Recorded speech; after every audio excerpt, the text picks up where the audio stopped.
আমি দেইনি এখনো, এক্ষুনি আসলাম। শ্রদ্ধা মোট কথা আমার আজব লাগে, বিশ্বাস করি না অতটা। এটা একটা পয়সা ইনকাম করার একটা রাস্তা, বিনোদন যেটা বললাম আমি, বিনোদন মানুষকে আনন্দ দেয়, হয়তো দেয় কিন্তু আমি পাই না। সাক্ষাৎ দেবী পার্বতীর আশীর্বাদ নিতে ভিড় জল্পেশে। অবশ্য আশীর্বাদের বদলে দিতে হচ্ছে টাকা। দেবীর তেমন কিছু ডিমান্ড নেই, মোটামুটি 200 থেকে 500 টাকার নোট হলেই চলবে। 200 বা 500 শুনে চমকালেন। দেবীর বুকেই ডিসপ্লে হচ্ছে তার আশীর্বাদের দর। তবে অবশ্য ভক্তরা সাধ্যমতোই দক্ষিণা দিচ্ছেন দেবীকে। তবে দক্ষিণার বদলে আশীর্বাদ চাইছে না ভক্তরা, শুধু চাই একটি মাত্র সেলফি। শৈব ধামে সাক্ষাৎ দেবীর দর্শন, সেটা কি মামলি কথা? তাই আমাদের প্রতিনিধি দেবীর ছবি সকলের সামনে তুলে ধরতে গেলেই দেবী ক্যামেরা দেখে তার আশীর্বাদ হস্ত তুলে আশীর্বাদে ভরে দিল উত্তরের খবর পরিবারের ও দর্শকদের। অনেক ভক্তদের এই প্রতিবেদন একটু কেমন কেমন লাগতে পারে, তাই সব পরিষ্কার করে বলছি।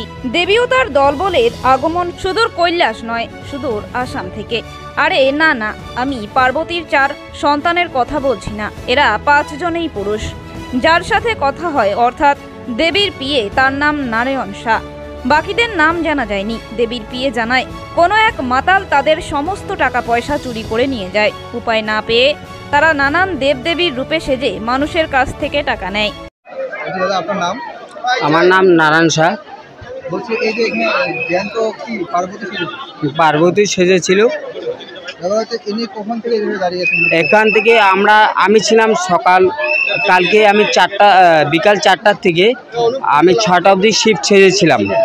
তারপরে পরবর্তীতে আমার দাদাকে আমি সাজিয়েছি পার্বতী। হ্যাঁ, পুরুষ কিন্তু আমি বলছি।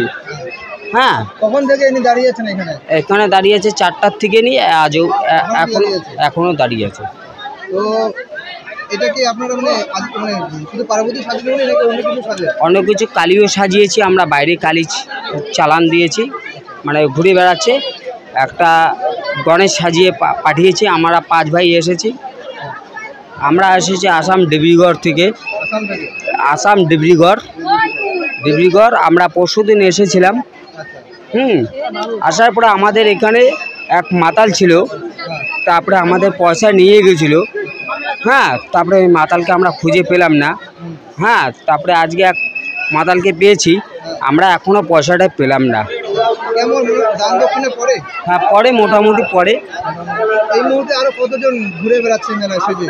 আমাদের 4 জন চলছে। একজন কালী সেজেছে, একজন গণেশ সেজেছে, এই উনি পার্বতী সেজে, একজন সরস্বতী সেজেছে। শৈব ধামে আসা এক পূর্ণার্থী রীনা মণ্ডল জানান, তিনি এসবে বিশ্বাস করে না। এটা শুধু একটা টাকা উপার্জনের রাস্তা।